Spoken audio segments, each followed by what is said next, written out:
What's up, guys？ 今天呢，我们来聊聊 Canon 非常著名的旗舰机 1DS Mark II。当然呢，这台相机呢，也是我工作用过最久的相机了，从08年一直用到19年。直到19年呢，那还是服役，可是呢，它的影像开始产生了很多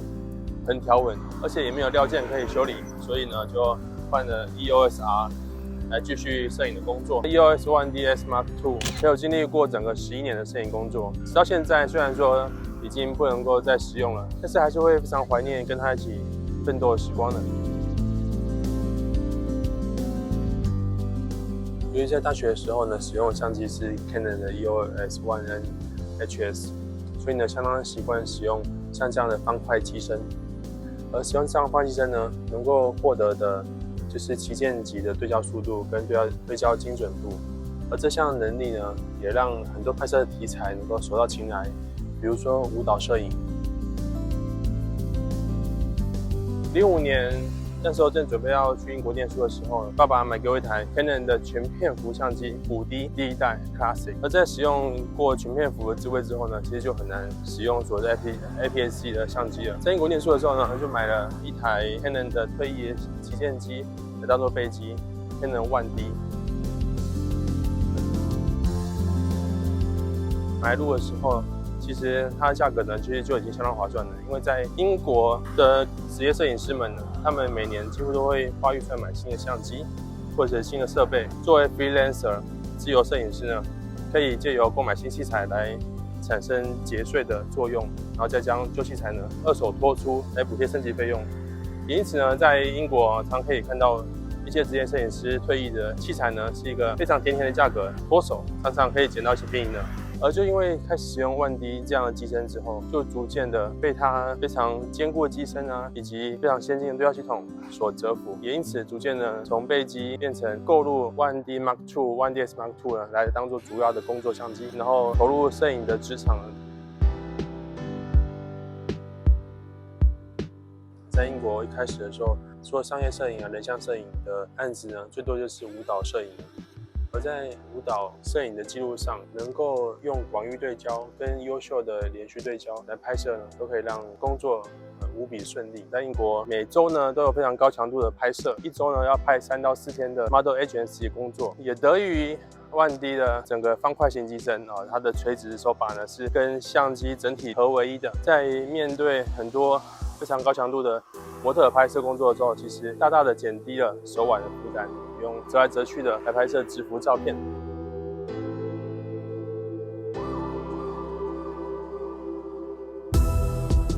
而虽然从消费级相机，比如说5D 转成1D 的时候，会对于机身上那些操控的界面呢显得不那么亲民。各个模式的切换呢，都是按钮加转盘的方式来做设定，甚至连 menu 呢都非常的 geek， 都必须要有很多组合键来做切换。但是整体机身 layout 熟悉之后呢，就好像骑脚踏车或者是游泳那样子，变成一种肌肉记忆。因此，在拍摄的时候，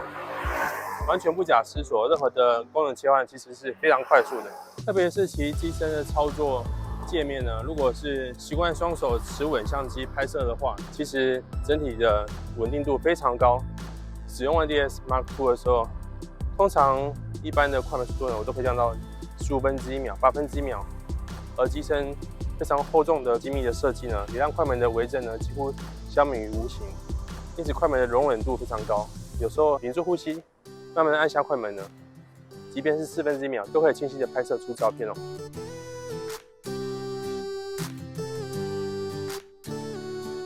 它在很多的操作界面上是源自于比较早期的数位相机的操作习惯，能够习惯双手操控。那这样一来呢，就不会常常误触而产生一些误操作的情形。同时呢，我们所需要的操控的参数，比如说光圈、快门、感光度，都可以透过监屏，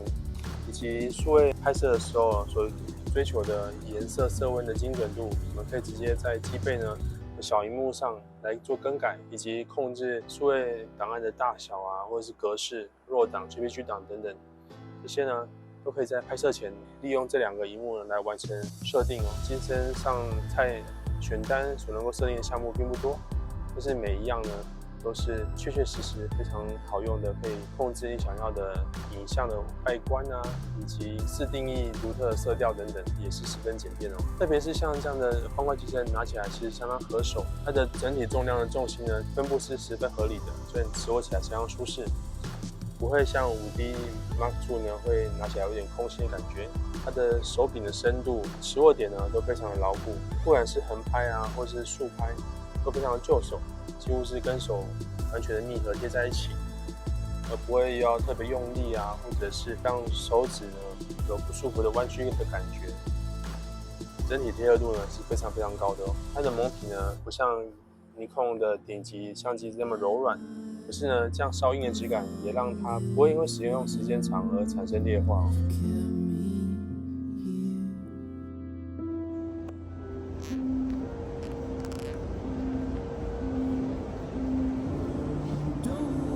1D 系对我来说最大的就是它这些操作特色，熟悉过后呢，其实非常直觉。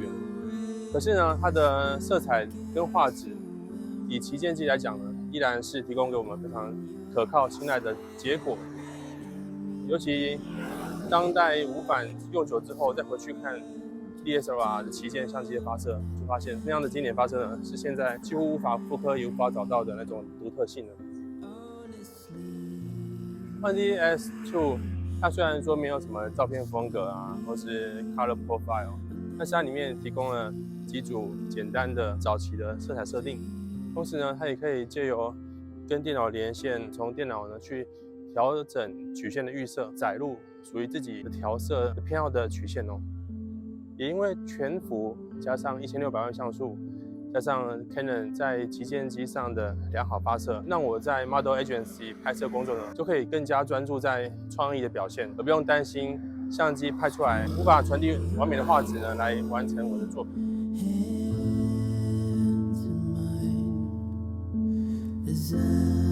1DS Mark II 在用起来呢，虽然说它的规格啊，它的基本上它的参数呢都已经落后很多当代最新的机种。可是你一拿起来，按下快门，就会发现旗舰相机就是旗舰相机，它的反应速度呢，还有它的快门迟滞呢，都是明显的具有相当高的水准。很多相机拍起来会拍到眨眼的瞬间，可是 1DS Mark II 快速的反应速度呢，就可以让你清晰的拍到你眼睛所注视的良好表情哦。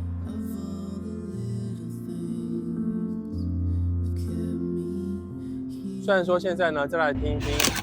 Canon 1DS2 的快门声，会觉得好像有点突兀，好像有点大声。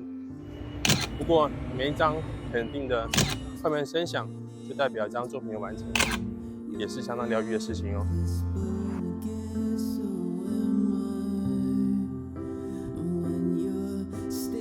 15年回到台湾之后，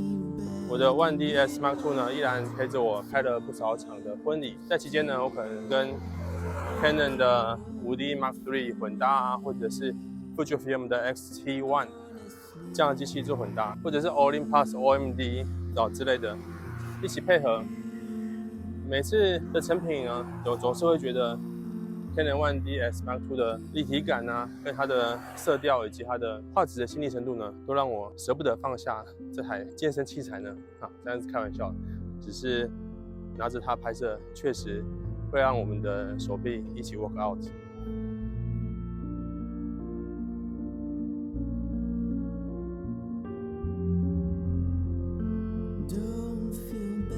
虽然说它的画质跟它的整个成像操控性呢都是一时之选，很多拍摄上来讲，我反而会常常在拍摄完一些主要画面之后，会转而使用 Fujifilm X-T1 来做一些补充的拍摄。在一整天连续很高强度的拍摄工作，如果一直持握像这样相机拍摄呢，其实